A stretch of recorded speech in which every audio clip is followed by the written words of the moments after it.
livros aqui, não vai embora sem adquirir os seus. Amém ou amém? Glória a Deus. Vamos para a palavra?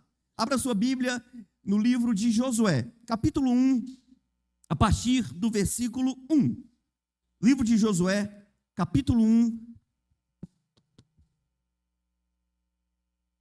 a partir do versículo 1.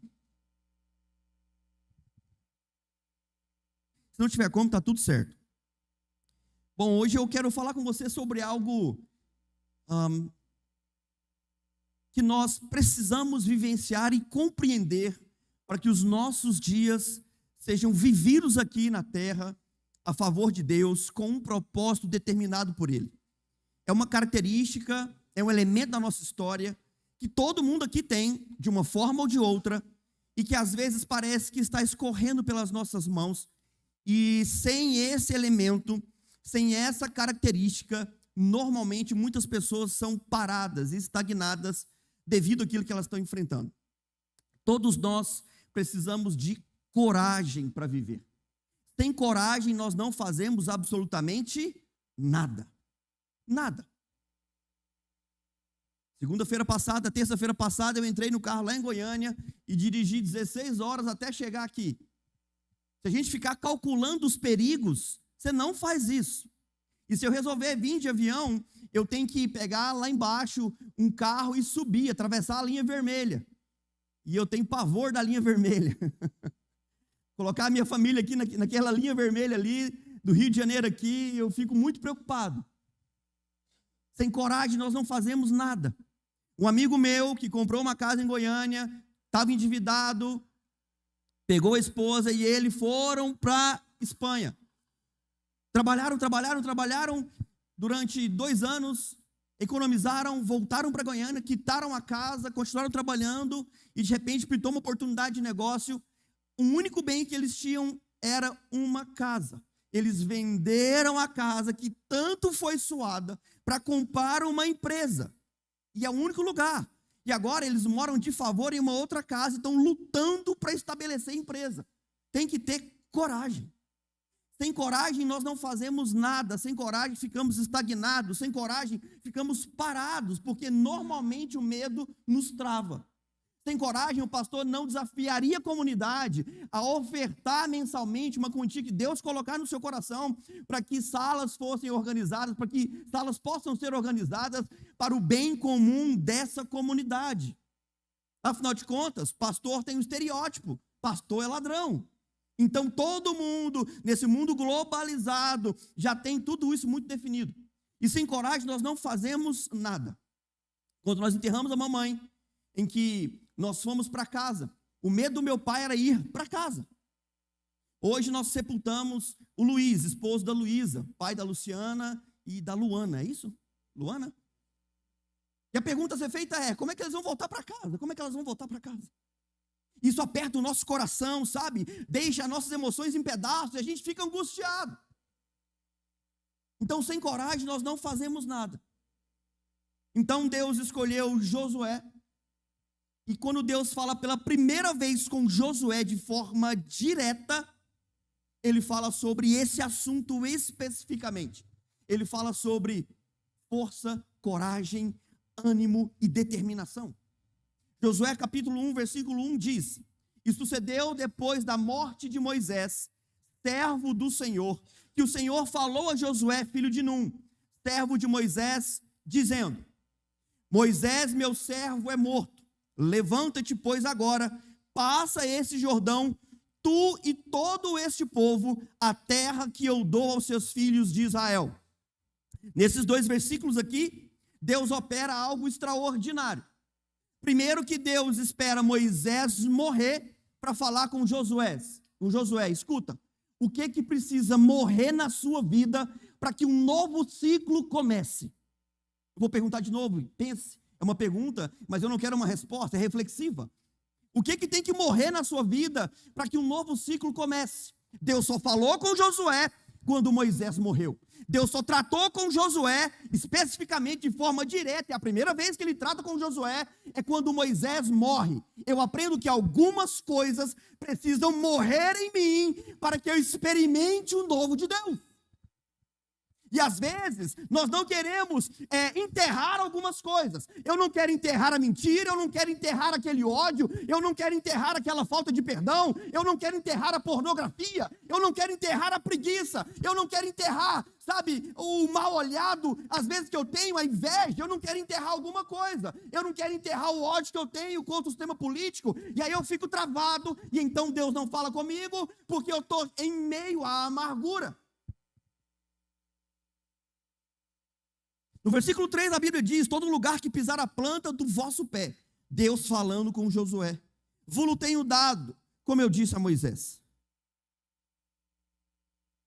Desde o deserto do Líbano até o grande rio, o rio Eufrates, toda a terra dos heteus e até o grande mar, para o poente do sol será o vosso termo.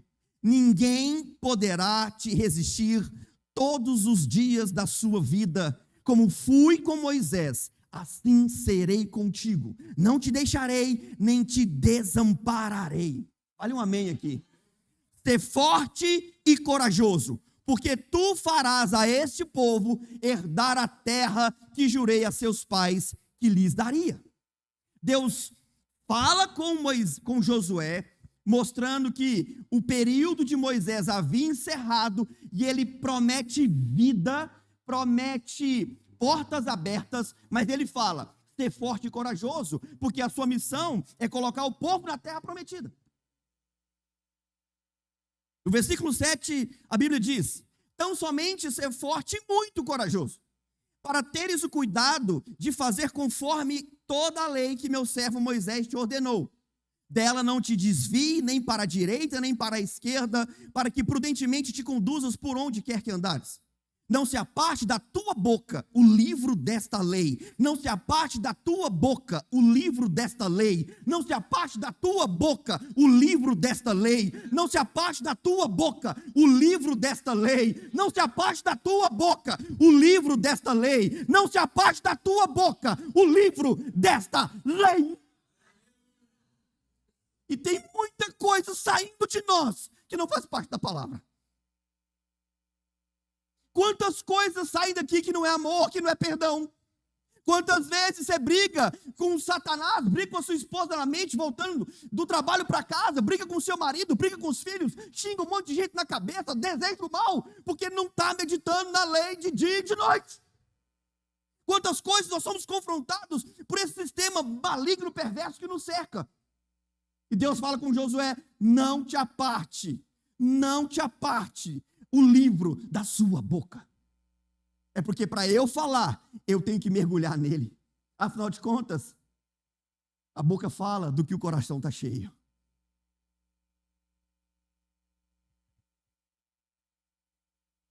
Porque então farás prosperar o teu caminho e serás bem-sucedido. Quem quer ser bem-sucedido aí? Quem quer prosperidade? É através da palavra. Não te mandei eu? Esforça-te e tem bom ânimo. Deus pergunta para Josué: não foi eu que te mandei, cara? Esforça-te e tem bom ânimo, ou seja, ser forte e corajoso. Não temas, nem te espantes, porque o Senhor teu Deus é contigo por onde quer que andares. Sexto livro da Bíblia, o livro de Josué, narra as histórias do reconhecimento da conquista da terra prometida pelo povo de Israel. Liderados por Josué, que sucedeu a Moisés como líder do povo, acompanhamos a luta dos israelitas pela conquista de Canaã. Ao atravessarem o rio Jordão, entram na terra prometida e iniciam a conquista, destruindo de cara a cidade de Jericó. A gente canta: vem com Josué lutar em Jericó, e canta com fé, canta com fervor. A primeira batalha foi essa. Após a entrada em Jericó, o povo encara uma nova batalha contra um povo de Ai. Devido à desobediência a Deus, perdem a disputa e só conseguem vencê-la quando se arrependem. Quantas vezes eu e você perdemos por desobediência? Quantas vezes naufragamos, fracassamos por desobediência? E aí a nossa história só é mudada quando nós obedecemos. E aí a gente ensina para as crianças, né? Obedecer é mais que importante, é prova de amor.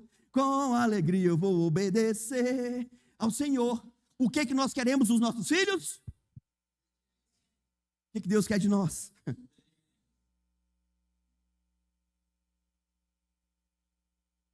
O Senhor luta com eles, e assim assume o comando da terra prometida. Fala amém. Quando Deus luta conosco a nosso favor, nós tomamos posse da terra prometida. Após a vitória, Josué constrói um altar a Deus no Monte Ebal e renova a aliança com ele. E a terra conquistada é dividida entre 12 tribos de Israel. Josué lutou em 31 batalhas e venceu todas. Fala amém. Você vai lutar as suas batalhas como Espírito Santo e vai vencer todas.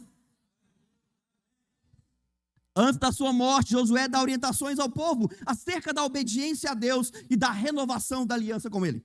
Ao longo dos 24 capítulos, acompanhamos as batalhas e a luta do povo de Israel para a tomada e conquista da terra prometida. A liderança de Josué e a sua despedida, deixando para o povo a mensagem de necessidade de obediência a Deus.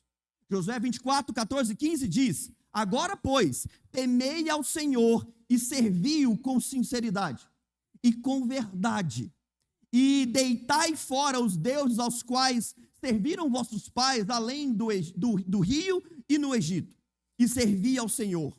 Porém, se vos parece mal aos vossos olhos servir ao Senhor, escolhei hoje a quem servais, se aos deuses a quem serviram os vossos pais, que estavam além do rio, ou aos deuses dos amorreus, em cuja terra habitais. Porém, eu e a minha casa serviremos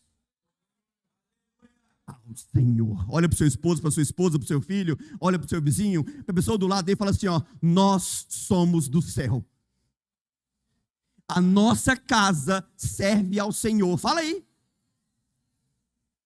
E a nossa casa sempre servirá ao Senhor. Fala assim, ó, eu não abro mão desse quesito. E não abro mão de você também.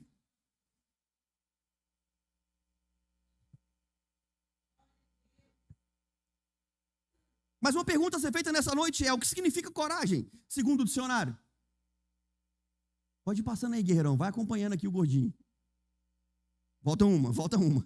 O que significa coragem, segundo o dicionário? Depois, se vocês quiserem, está o estudo, ele está no HD aqui do computador da igreja, aí joga no grupo da igreja, pastor autorizar, claro, não sei, às vezes o pastor vê a heresia aqui. Mas repreende aí, vamos para frente. Afinal de contas, eu gosto muito eu sou da letras, né?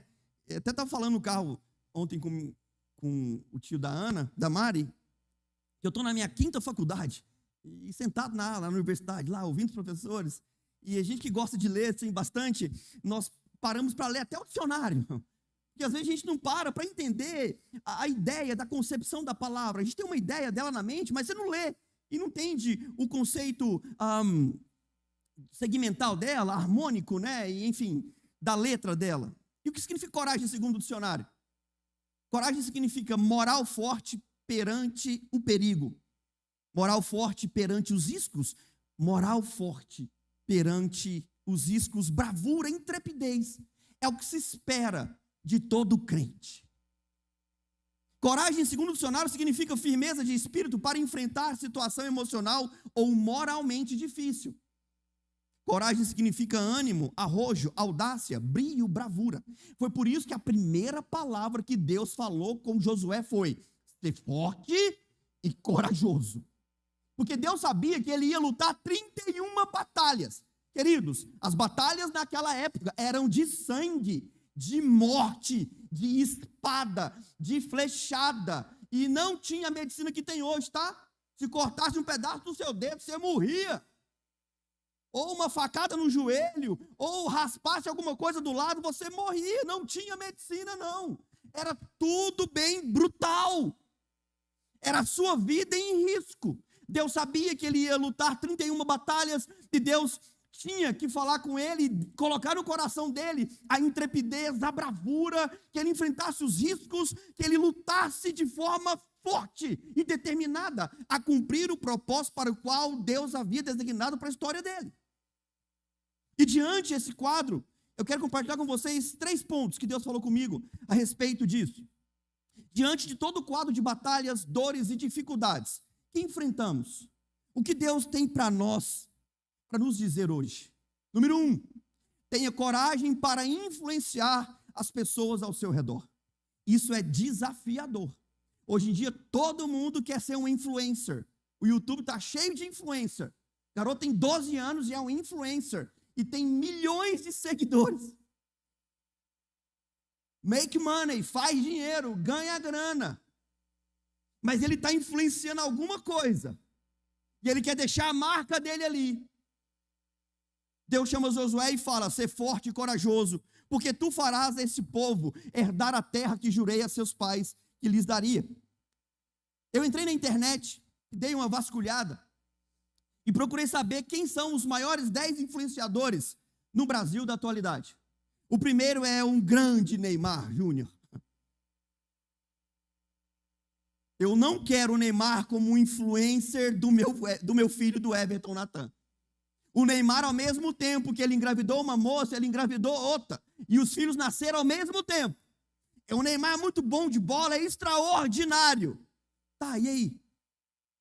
Tem 3 filhos, cada um com uma mulher. Agora você que é pai e é mãe, que entende o que é uma família crescendo de forma ordeira, colocando os seus filhos e educando-os no caminho do Senhor, me explica como ele vai fazer isso. Porque eu não queria ser filho de um homem que tem várias mulheres e ter vários irmãos de várias mulheres. Filho nenhum quer isso. Mesmo sendo filho do Neymar. Quando o Neymar se envolveu com aquela prostituta, o filho dele estava na escola sofrendo bullying. Porque o pai não tem competência de organizar a vida e casar com a mulher e ser fiel até que a morte o separe. Porque é isso que nós ensinamos aqui, pastor José. Nós ensinamos a fidelidade no casamento. Nós ensinamos o princípio da aliança. Não é só levar para a cama e desfrutar do sexo como se fosse algo banal. Não. Nós dizemos aos nossos jovens, aos nossos filhos, que a fidelidade a Deus é importante. Whindersson Nunes. Depressivo, milionário, multimilionário. Faz comédia, mas quando deita a cabeça no travesseiro, chora de angústia e dor. Saiu da presença do Espírito Santo, abandonou os caminhos. Mas é rico, é poderoso. E vive de terapia em terapia. Nada contra a terapia. A terapia é o processo de esvaziamento da alma. A terapia é o processo de entendimento da autoidentidade. Bacana, está tudo certo. Só que não busca onde há uma restauração de verdade, que é em Cristo Jesus. Anitta, eu não vou nem falar, deixa para lá. Não dá para falar. Então esses são os influencers que estão tomando conta de uma geração e querendo determinar padrões. E determinar padrões, determinar conceitos, comportamentos, ideias. Preste bem atenção aqui comigo. A história de Josué não foi tão simples quanto parece. Josué guerreou as batalhas lá, saindo do Egito. Lembra num texto bíblico de Gênesis, em que Moisés levanta as mãos, Arão e Ur seguram seus braços, e Josué está lutando contra os amalequitas lá embaixo. À medida que as mãos de Moisés estão levantadas, ele ganha a batalha. Mas quando as mãos de Moisés são abaixadas, ele perde a batalha. Quem estava guerreando lá embaixo era Josué. Quem estava com a espada na mão, lutando para que houvesse vida, era Josué. Então, o povo ultrapassou e passou pelo deserto. Durante 40 anos, Deus mandou o maná, fala amém. Durante 40 anos, Deus colocou uma nuvem para proteger do sol de dia, fala amém. Durante 40 anos, Deus colocou essa mesma nuvem como fogo à noite, para esquentar no deserto e proteger contra os insetos, os animais peçonhentos do deserto, fala amém. Durante 40 anos, as codornizes vieram, alimentar o povo, carne, fala amém. Durante 40 anos, as sandálias e as roupas não acabaram. Deus cuidou do povo 40 anos, porque Deus é Deus. Só que Moisés morreu. E agora o cuidado de papai acabou. Porque agora vem um novo ciclo. Qual é o ciclo, pastor? É o ciclo da guerra. A terra de Canaã tem que ser conquistada. E é essa galera que foi cuidado pelo papai o tempo todo, que vai ter que desembainhar a espada e cair para dentro dos filisteus, jebuseus, lacapeteus, demoneus, vai ter que fazer tudo. Os caras agora que eram cuidados por papai, agora vão ter que lutar literalmente para tomar posse da terra.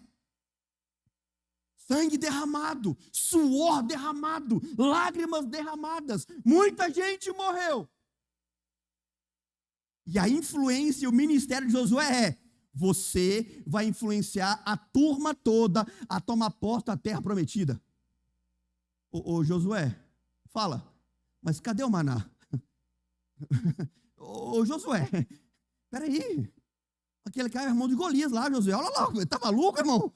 Eu não vou não, manda outra aí. Ô Josué, estragou a roupa. Ô Josué, acabou as codornizes, não tem carne. Ele tinha que influenciar a esse nível. Eu creio que essa é a nossa guerra diária. Eu creio que essa é a nossa luta diária. Influenciar a esposa influenciar o marido, e o casal influenciar os filhos a conquistar a terra prometida.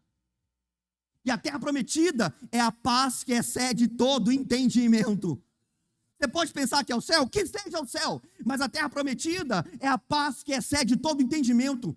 Satanás quer todo o tempo roubar o quê? A nossa paz. E quando ele rouba a nossa paz, ele rouba o nosso equilíbrio, ele rouba o nosso descanso, ele rouba a nossa alegria. E quando nós estamos desequilibrados, entristecidos e sem alegria, nós perdemos a força. E sem força, nós somos abatidos. A missão da família hoje é fazer o que Deus fez na pandemia.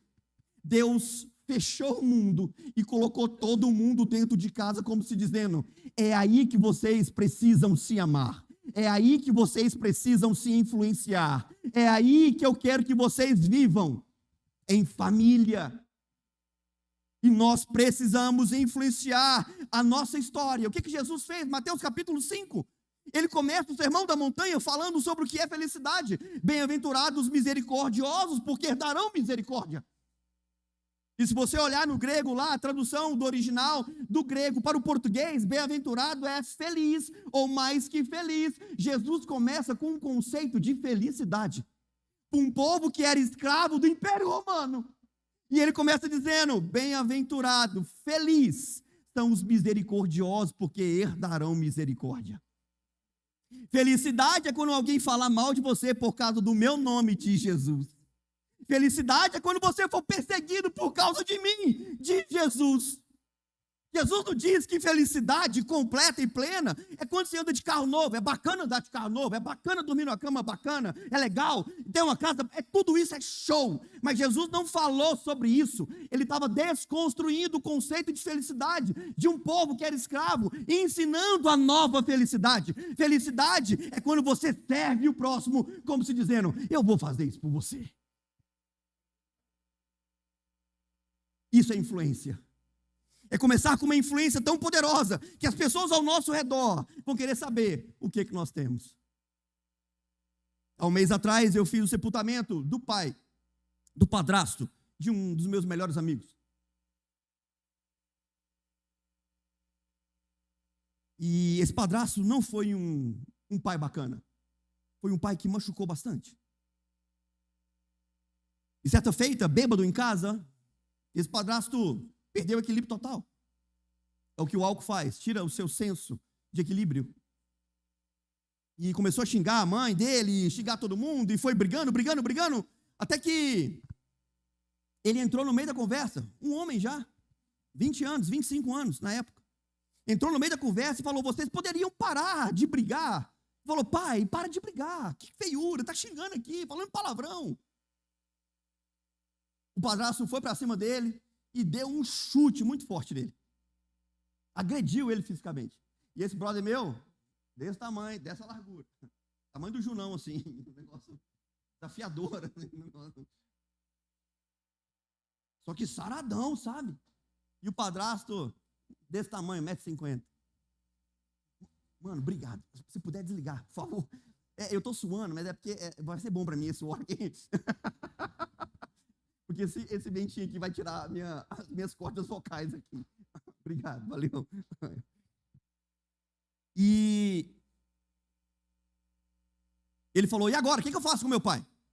Revida a mesma moeda?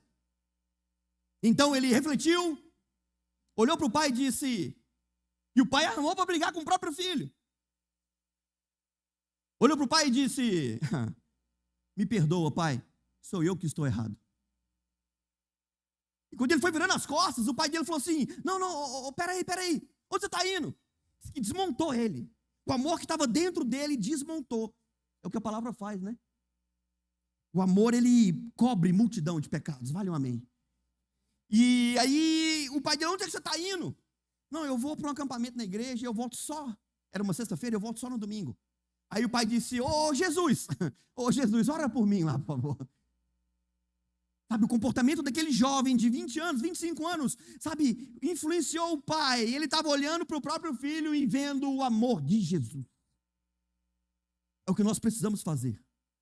O apóstolo Paulo, quando escreve a carta aos Colossenses, no capítulo 3, versículo 14, ele fala assim, não se esqueçam, não se esfriem, e nunca se esqueçam que o amor é o elo perfeito. A gente está esquecendo. Amanhã você precisa visitar a Luísa. Tá boa. Você tem que ir lá, cara. Põe na sua agenda. Não dá amanhã, vai na terça.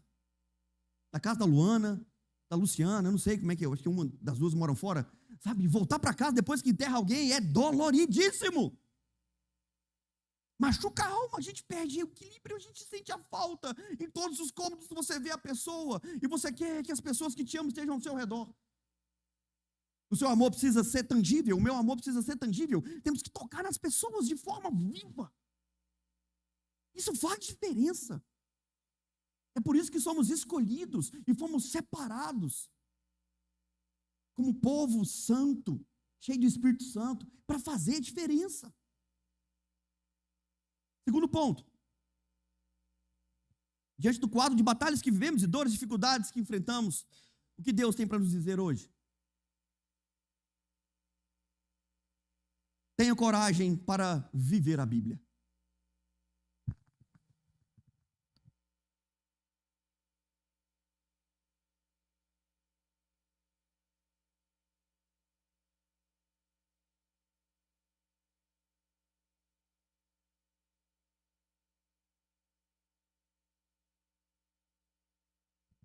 Tão somente ser forte e muito corajoso, para teres o cuidado de fazer conforme toda a lei que meu servo Moisés te ordenou. Dela não te desvies nem para a direita nem para a esquerda, para que prudentemente te conduzas por onde quer que andares.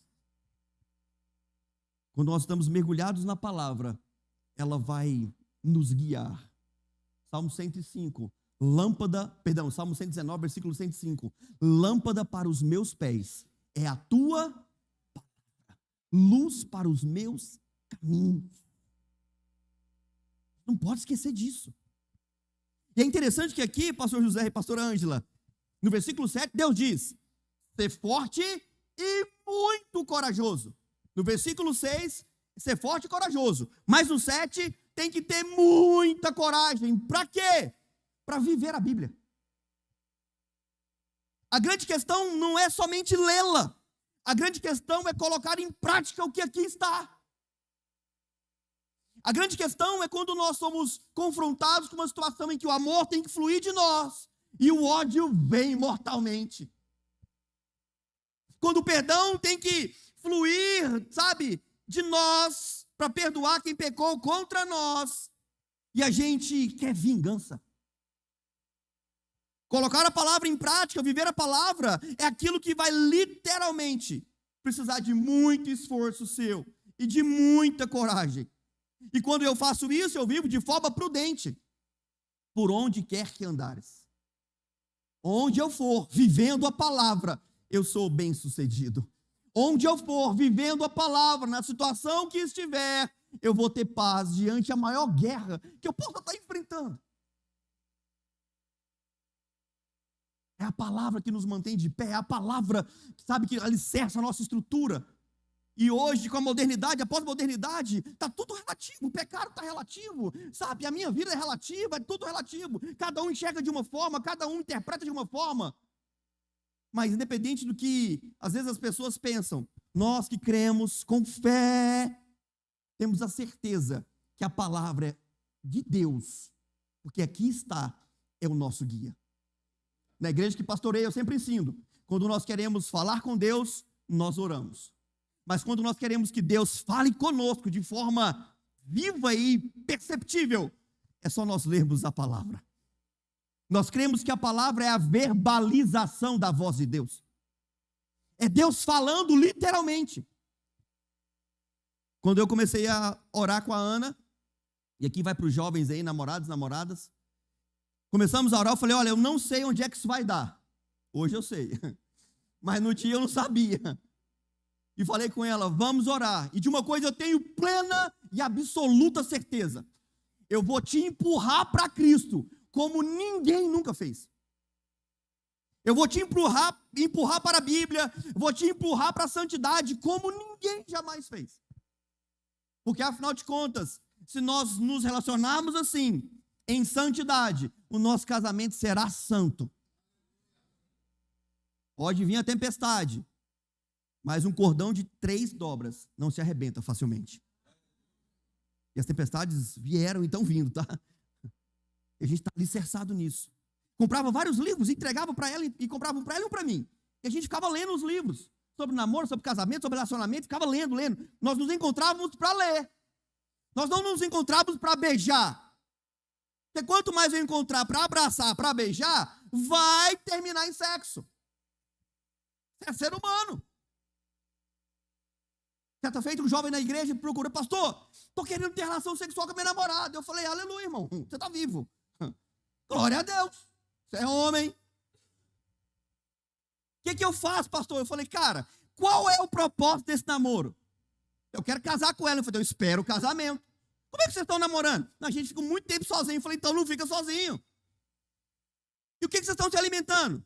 Vocês leem a Bíblia todo dia? Não. Lê livro? Não. Eu falei, então muda tudo, cara. Senão vocês vão ter relação sexual antes de casar. E nós somos crentes, amém ou amém? Somos crentes tradicionais, amém ou amém? É sexo depois do casamento, mano. Ponto final, velho. Perdão, velho. Tá falando com jovens, você fica mais assim. Eu fui pastor jovem durante 5 anos, então a pegada dos meninos é, né? Eu estou meio enferrujado. Então, pastorear a igreja é diferente, né, pastor? Eu preciso ter coragem para viver a Bíblia e influenciar as pessoas ao meu redor a viver a Bíblia. Pastor, amigo meu que mora nos Estados Unidos, pastor de uma grande igreja lá, certa feita entrou no elevador. E logo em seguida, no andar de cima, entrou um homem. E no andar de cima entrou uma mulher muito bonita, cheirosa, segundo ele. E quando a mulher saiu no andar mais acima, porque lá em Goiânia tem uns prédios de 30, 40 andares assim. E logo acima a mulher saiu, o homem olhou para ele e disse, que mulher bonita e cheirosa, hein? O pastor, amigo meu, disse, olhou para ele nos olhos dele e disse, mas eu tenho certeza que ela não é mais bonita e mais cheirosa do que as nossas esposas. É muito natural um homem comentar com outro homem sobre uma mulher bonita, sensual. Mas se eu vivo a palavra de Deus, o meu olhar está na minha esposa. Eu vou ser tentado? Quem não é tentado? Todos nós somos tentados, de uma forma ou de outra. Mas eu preciso viver a palavra, viver a Bíblia. E esse é o nosso desafio. Terceiro e último. Para encerrar. Você não fez, estava combinado, ia fazer um pix pro seu, aí perdeu. Diante de todo o quadro de batalhas e dores, dificuldades que enfrentamos, o que Deus tem para nós hoje? Tenha coragem de não perder a esperança. Tenha coragem de não perder a esperança. Josué 1,9 diz, não te mandei eu. Deus pergunta para Josué, não fui eu que estou mandando, não sou eu que estou mandando, cara. Bora, guerreiro, sou eu que estou mandando. Eu estou te perguntando, não sou eu que estou mandando. Ser forte e corajoso. Não temas, nem te espantes, porque o Senhor teu Deus é contigo por onde quer que andares. Presta bem atenção. Em Mateus capítulo 5, Jesus, ele inicia o sermão da montanha. E logo as bem-aventuranças, ele fala assim, vós sois o sal da terra. vós sois a luz do mundo. Ele inicia o sermão tratando com felicidade, depois ele determina a identidade daquele povo. Era uma multidão que ouvia Jesus. Qual era o quadro da época, pastor? O quadro as pessoas não tinham o que comer, por isso ele multiplicou pães e peixes. Hoje em casa, lá à tarde, sentei o Everton e a Amanda e ensinei a primeira multiplicação de pães e peixes. Bíblia, discipulado, sorrindo, cantando, gritando, dando tapa na cabeça dele, mexendo com ele, agitando ela e sorrindo, e eles ficam me olhando, rindo assim, meu pai é legal. E canta a música do elefante, e tira a música do elefante, e brinca, e vai ministrando ali com alegria e singeleza de coração, mostrando que o nosso Jesus multiplica pães e peixes. Que a nossa mesa vai ser farta e vai sobrar ainda. Então o quadro era catastrófico. As pessoas eram escravas do Império Romano, eles queriam sair da escravidão, eram escravos porque foram desobedientes e agora não havia mais esperança. Havia um período de silêncio de 400 anos, de Malaquias a Mateus são 400 anos de silêncio de Deus. Deus não falava através dos sacerdotes ou sumos sacerdotes. Pronto, acabou. Foram gerações, ouça o que eu estou te falando, que não ouviram a voz de Deus de forma profética. Até que João Batista nasceu e veio pregando um evangelho bem doce. Raça de víboras, arrependei-vos, pois é chegada a ira vindoura. Bem amoroso. O menino é tranquilo. Acho que ele era irmão do Jonas, né, gente? Você lê o livro de Jonas, o caba chegou a mutamba. E nessa perspectiva, aquele povo que estava caminhando com Jesus e ouvindo Jesus, ouviu Jesus dizer a eles: vós sois o sal da terra.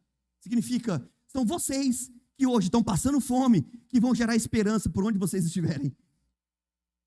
Jesus disse: vocês que não têm brilho algum, vão gerar o brilho por onde vocês estiverem. E são vocês que vão ter que orar pelos vossos inimigos. Mateus capítulo 5.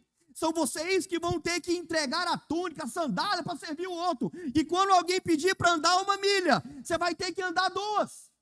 São vocês que vão ter que viver a Bíblia e vão ter a esperança de transformar uma geração através do amor. Porque, como se Jesus estivesse dizendo: eu vou dar o exemplo. Eu vou ensinar como é que faz. Quando Jesus fala que eles deveriam amar aqueles que os odiavam, Jesus vivenciou isso na prática. Não foi um ensino que foi jogado fora, mas foi um ensino real e prático.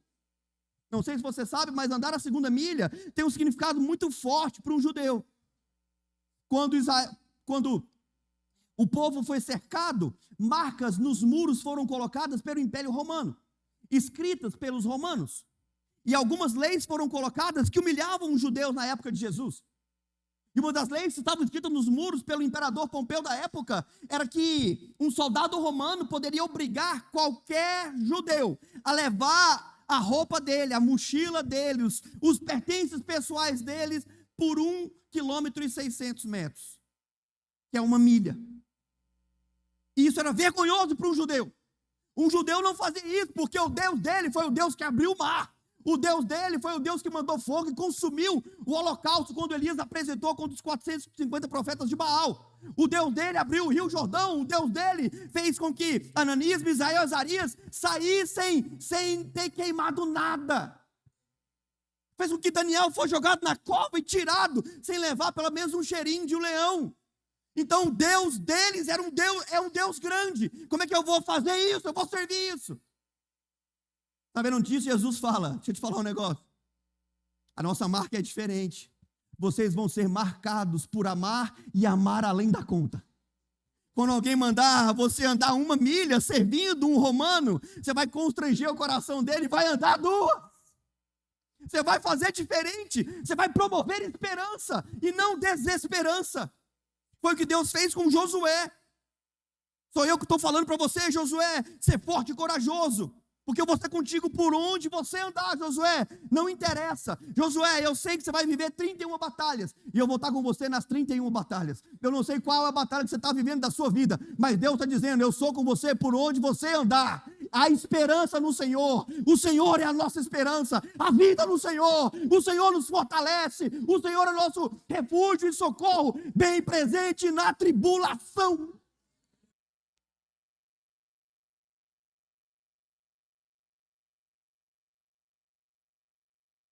Nós lemos a palavra, nós refletimos sobre ela, nós pensamos sobre ela, nós entendemos que nós precisamos de coragem para influenciar as pessoas ao nosso redor, precisamos de coragem para viver a palavra, precisamos de coragem para não perder a esperança. Aparentemente, e talvez realmente, está vindo um quadro de desesperança para nós, povo brasileiro.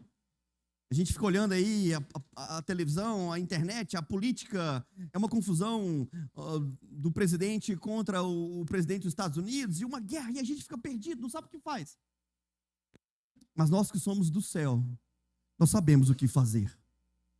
Nós não vamos perder a esperança. Nós vamos viver a Bíblia. E nós vamos fazer o que Jesus nos ensinou e colocou sobre nós. Nós seremos o sal da terra e a luz do mundo. Nós vamos amar o nosso inimigo, nós vamos servir como Ele nos disse para servir. Nós vamos fazer o que Ele mandou fazer. Mediante esse quadro que a gente vive de tantas dores, a gente esquece de cumprir o nosso chamado. Esquece de cumprir o propósito para o qual o Senhor nos chamou. Ele nos chamou para servir. Esse chamado, ele é idêntico para cada cristão, para qualquer crente, entregar tudo que você tem nas mãos dele. Foi o que Josué fez. Eu não sei quanto a vocês vão adorar outros deuses, de onde são, para onde vão, sei lá, mas eu só sei de uma coisa, que eu e a minha casa nós serviremos ao Senhor. Quando eu orava com a Ana, eu falei: Ana, se você quiser, nós vamos nos casar, mas tem um propósito para essa família. Eu e a minha casa serviremos ao Senhor.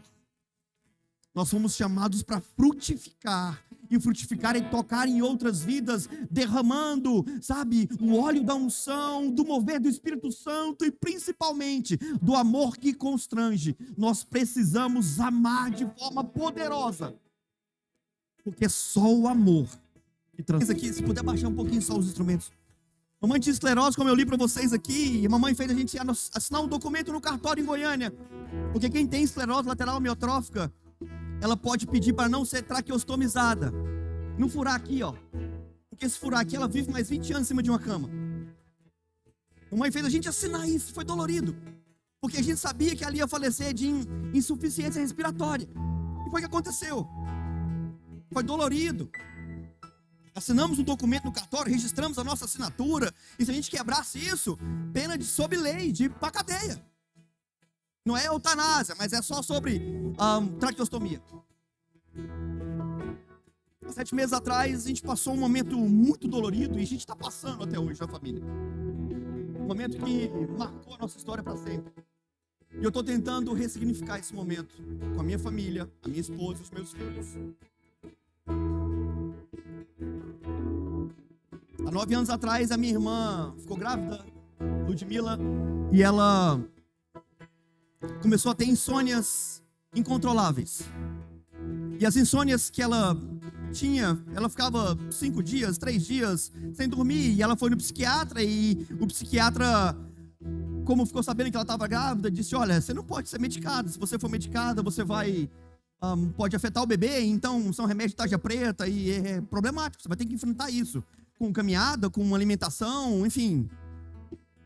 E os anos foram se passando. A minha irmã ficou sem dormir o primeiro ano que a bebê nasceu, o segundo ano que a bebê nasceu. Ela começou a tomar remédio, aí pós amamentação, ela foi para o psiquiatra, fazendo terapia, e os anos foram passando, e ela foi acometida de DEP, que é transtorno depressivo maior, depois de TAG, que é transtorno de ansiedade generalizado, depois de agorafobia. Pra você ter uma ideia, minha irmã, quando ela colocava a roupa para bater, ela ficava agoniada e angustiada, porque tinha que tirar a roupa da máquina e estender a roupa. E depois que a roupa estava estendida no varal, ela ficava agoniada e angustiada, porque ela tinha que tirar a roupa, dobrar e passar a roupa e colocar na gaveta. Então, ela foi acometida dos transtornos psicossomáticos. E não era demônio, tá? Porque eu orei e o demônio não saiu. Quando nós temos alguém em transtorno, e nós podemos orar, amém ou amém? Se não sair, querido, em nome de Jesus Cristo, é doença. Se é doença, tem que tratar. Tem que tratar. Se não tratar, vai dar ruim. vai machucar. E a minha irmã, então, começou a tratar, e tratando, e cuidando, e aquele desafio, e ela ia na terapia, e faltava terapia, e os anos foram passando, a depressão foi aumentando, e ela oscilava bastante, ficava 6 meses bacana, 1 ano ruim, e assim foi acontecendo. No dia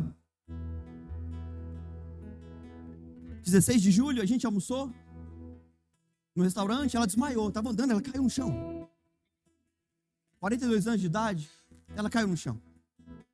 Desmaiou, ficou com vergonha, porque estava de saia, a saia subiu, e ela ficou com vergonha, começou a chorar.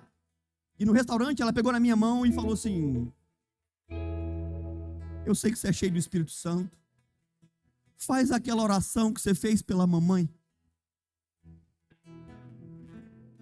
E a oração que eu fiz pela minha mãe foi: Pai, o Senhor pode curar minha mãe, ela pode levantar aqui dessa cama agora, dessa esclerose, ser curada, e a gente sair pelo Brasil, pelo mundo, dizendo que o Senhor cura, liberta e transforma. Mas esse sofrimento que minha mãe tem vivido aqui já há 2 anos, se for da sua vontade, por favor, ou o Senhor cura ela, ou o Senhor toma ela nos seus braços, ela te pertence. E a mãe faleceu. Hoje ela está curada. E eu olhei para minha irmã, olhei nos olhos dela e disse: eu não vou fazer isso. Você está de pé. Vai passar. Essa guerra vai passar. Vai passar. E a gente chorou no restaurante.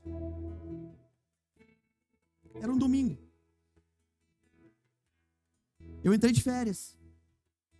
18 de dezembro. Saí de manhã para poder organizar algumas coisas e ir no médico.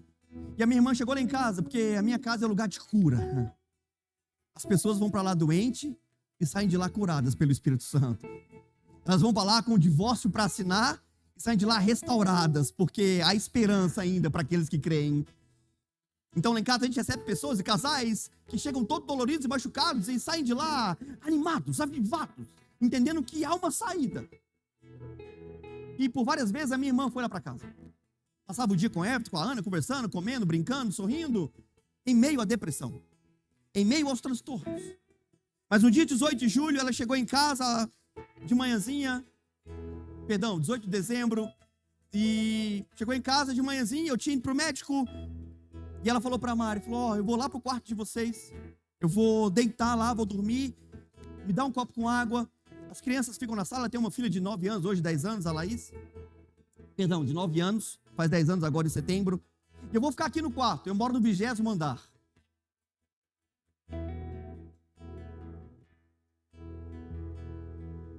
E eu estava orando no monte. Aqui é cheio de montes, né? Hoje eu fui orar de tarde, e a Mandinha falou: papai, me leva. Mas ela quer ficar correndo e brincando, aí eu não consigo orar direito. Aí eu tenho que ficar olhando para ela, ainda mais o despenhadeiro que tem lá. Aqui no... Eu não sei qual que é. No Portal do Sol, tem cada montanha ali que eu fiquei de braço aberto atrás assim, falando: Deus, que delícia isso aqui.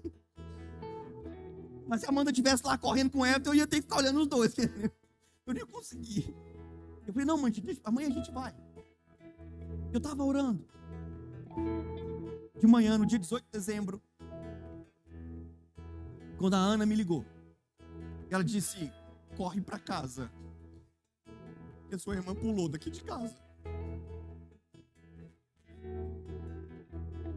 A minha irmã colocou uma tesoura na bolsa, entrou para o nosso quarto, fechou a porta.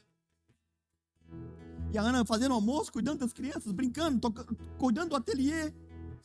Ela entrou para lá, fechou a porta, pegou uma tesoura, cortou a tela. E ela pulou o 20º andar. Quando eu cheguei embaixo, que eu vi aquilo, polícia, bombeiro, eu estava tão transtornado que eu passei correndo. E na moto eu vim: Senhor, eu estava orando, Senhor, eu estava clamando, Senhor, salva minha família, Senhor, cuida dos meus. A minha casa é lugar de cura, Senhor, me ajuda.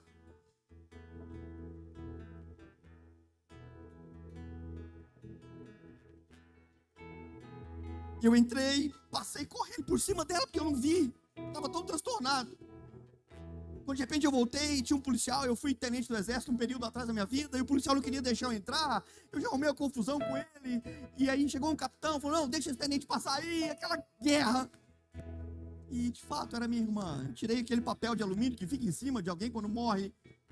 Era minha irmã. Eu dobrei o joelho e falei: Senhor, eu estava orando. Quantas perdas nesses últimos anos. Quanta dor nesses últimos anos. Eu falei: cadê o Senhor? Aparece. Aparece porque está doendo muito.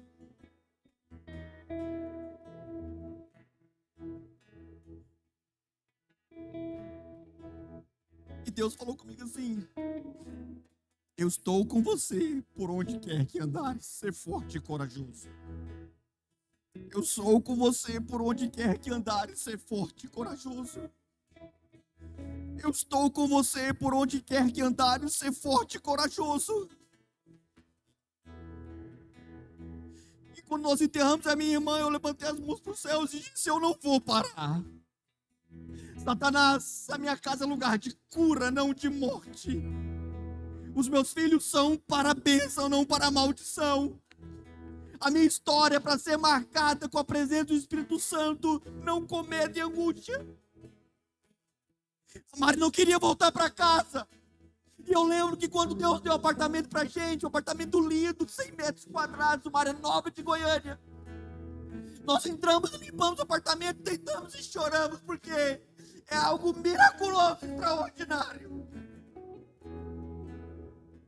E agora ela não queria mais voltar para nossa casa. E eu fiquei com medo, pastor. Doeu demais. Porque eu não sabia o que fazer agora naquele momento. E eu falei: eu não vou parar. Eu sei que a estrada é muito longa, mas eu vou continuar mesmo em meio às lutas. Eu sei que eu não estou só, Deus, eu te sinto aqui comigo. Eu não sei o que você está sofrendo, mas Deus me trouxe aqui para falar a esperança para você. Você não está sozinho, nem sozinha, o Espírito Santo é com você. Não tenha medo, ser forte e corajoso. Ser forte e corajosa, a sua casa é de Jesus. Os seus filhos são de Jesus, a sua história é de Jesus. Você não vai morrer sozinho ou sozinha. Esse casamento tem jeito. Os seus filhos têm jeito, a sua história tem jeito. Você não está sozinho.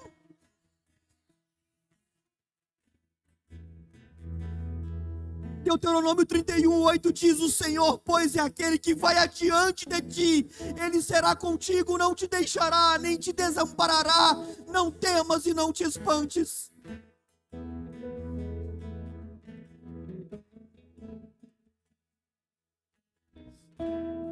A gente acabou de cantar, a vida é mesmo assim, são tantas aflições que eu tenho que enfrentar, mas o Senhor sempre está a me proteger.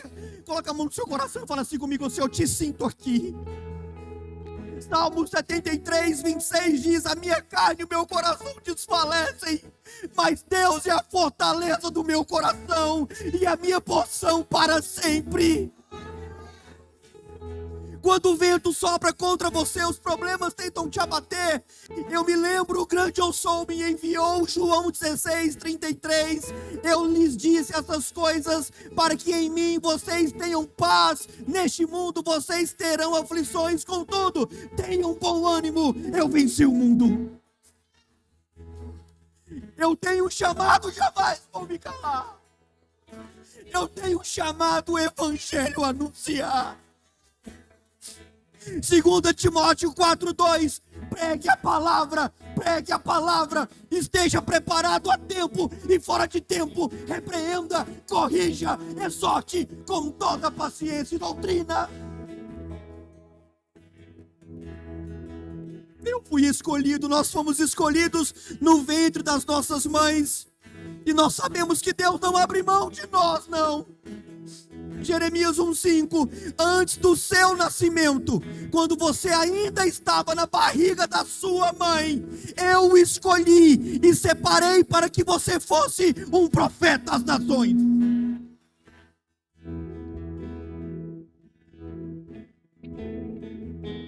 Salmos 32:7, a gente vai cantar.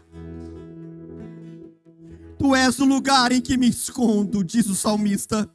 Tu me preservas da angústia, tu me cinges de alegria com cânticos de livramento. Há livramento para você e a sua família hoje. Há livramento para você e a sua casa essa semana. Há livramento para você e a sua história. Há livramento na sua vida, porque o Senhor é conosco. Pastor Zé Carlos, vem para cá. Tem alguns recadinhos? Eu não sei. Bom, eu e a Mari, nós... Já vou passar para o senhor. Um minutinho. Quando nós nos casamos, eu e a Mari, Deus nos guiou a tomar conta de casais. E a gente tem desenvolvido um trabalho em Goiânia muito bacana. Tem um trabalho com famílias e casais. E eu queria convidar vocês para o nosso próximo encontro de casais. É um congresso que a gente faz. A gente está no nosso 6º congresso. É lá em Caldas Novas. Alguns aqui já foram até de van, foram de ônibus, foram de avião, foi de todo jeito. E a gente quer convidar vocês. E vai acontecer de 26 a 28 de setembro, lá em Caldas Novas, com essa turma abençoada aí. Eu e a Ana, a gente vai estar lá. Pastor Marcelo, pastora Melissa, um casal celestial, um casal extraordinário. Lida com família, sabe? Com restauração de casamentos. Pastor Leonardo e pastora Bárbara, deixa eu contar uma historinha rapidinho. 2017, houve um atentado em Goiânia, numa escola chamada Colégio de Goiás. Um garoto colocou uma pistola na mochila, chegou na sala de aula e saiu atirando. E o João Pedro, filho do pastor Leonardo e pastora Bárbara, foi uma das crianças que foi assassinada. E eles estiveram lá em casa para um momento de mesa comigo e com a Ana. E eles contaram, isso não foi o pior. Eu falei, o que pode ser pior do que isso? E eles compartilharam que foi o pós-assassinato. Colocaram na mídia que o filho havia feito bullying com o garoto. Por isso o garoto matou. E nunca teve nada disso. E no ano seguinte, quando isso aconteceu em meados de setembro, outubro de 2017, eles têm mais 2 filhos. E no ano seguinte, quando os 2 filhos voltaram para a escola, os coleguinhas começaram a cantar para os filhos, 10 e 12 anos. Que tiro foi esse que matou o seu irmão? E o bullying começou a ser praticado com os filhos. E o diabo quis roubar essa família. E Deus reestruturou eles através do perdão. Eles perdoaram um garoto que matou o filho. E estão num projeto familiar ministrando pelo Brasil todo sobre o poder do perdão. Eu não sei quanto para ouvir um casal desse. Sabe, do poder, do mover do Espírito Santo.